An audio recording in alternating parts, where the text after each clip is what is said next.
My mum was sick and I haven't checked on her all this while. Her place is too far from my place. I no longer live in my parents' house again due to my work. I live at my workplace. I'm working as a personal assistant for my boss, Kiplax at Bass Group, a company. We deals with selling car parts and some great accessories. I've been avoiding her for the past 4 months since I left home because she wants me to bring a man that I'll marry. But I had a lot of bad experiences with many men, and I said to myself that I won't fall in love again with anybody. Now, my mum that I've been avoiding has been on sickness bed for some weeks, and it's a must. I must visit her to avoid parent curse. I am living around the Saragui area, somewhere around West Africa, while my mum is living around Jafia, East Africa. And if I must go to her, I'll have to board a flight. The issue on my hand now is not that my pay doesn't reach the flight fee, and I'll have to work for 2 months before I can accomplish it. The boss that I'm working with is very strict. If I say that I should go and loan money from him, he can never give me. Never. My heart is pounding faster like Usain Bolt, running 45 meters racing.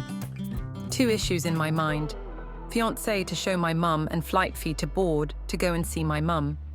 So, I had already concluded that I'll have to work for 2 months so I can be able to sum up the amount that I needed for the flight. One day in my workplace, my boss received a guest that wanted to supply a huge car part to his neighborhood to resell it. But he wanted to be bulky, and my boss gave him a high deal, and the man paid instantly without hesitation or negotiation. "There is money, and people have money," I whispered under my breath, with a small grin on my face. All the deals have been done, and the man is about to move his goods. As he saw me, his face and I crashed together. "Hello," he greeted, his voice soft. "Are you working here?" "Hi, sir. Yes, I'm working here, and I'm boss PA," I replied, calmly. "Ow, you don't mean it, but I don't see you inside," he said while he used his hand gestures to tell those who are carrying goods to be faster. "Yes, whenever we are having a guest, I must not be inside with them," I retorted, my voice is barely audible. "That's good. So where are you from?"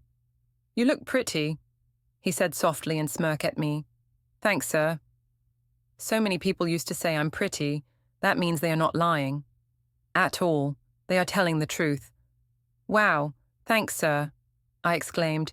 "We've been discussing it since, but you haven't told me your name." His voice sounded confident. "Tell me your name, pretty." "Oh, my bad. Nadea is my name." "Nadea? Your name sounds familiar. You are from East Africa?" "Haha. How come you know that the name is from Africa, sir?" I demanded, my eyes widened in surprise. "Don't be curious. If I heard the name Africa, I would know. It's a gift from God." He responded, his eyes narrow and burrow. "You have a nice gift, sir. Tell me your name, too." "Adiel is my name, but my colleagues used to call me Great Guy." "You don't mean it. Your name is nice and I love it, to be very honest." "Thank you, Nadea." As he mentioned my name, to the thank you butterfly that runs inside my stomach makes me feel connected with him. But I pretended not to show. He told me that he's from Africa too, and he's working here in Saragui City. Fortunately, we are both from the same city in Africa. He collected my contact information, and he told me he would text me when he reached his destination. Before he left our company that day, he gave me $1,000 cash, and the most surprise that happened that day was that he wrapped me around his body and smashed my yanch. Women too, like bad guy and bad guy, will literally penetrate women's minds easily. I had already left the office, and I'm in my room in the office area. I fell on my bed and I'm thinking, what Adiel did for me today. I've been craving for him to do that again. I've already developed more feelings for him, and if he texts me and proposes to marry me, instantly I'll say yes. So, the money he gave me had already been budgeted on what to do with it. I went to meet my boss and told him about my mum's sickness, and I wanted him to grant me 7 days to go and see my mum. I went straight to him and knocked, and he permitted me to enter. "Yes, sir. I want to have a conversation with you," I said calmly. "Oh, cool." Trust is not complicated. he demanded, his eyes burrowed. Not at all, sir. Okay, bring it on. My mum has been on a sick bed for a while, and I've been calling home to come and check her. Due to work we've been doing all these days, that's why I haven't informed you.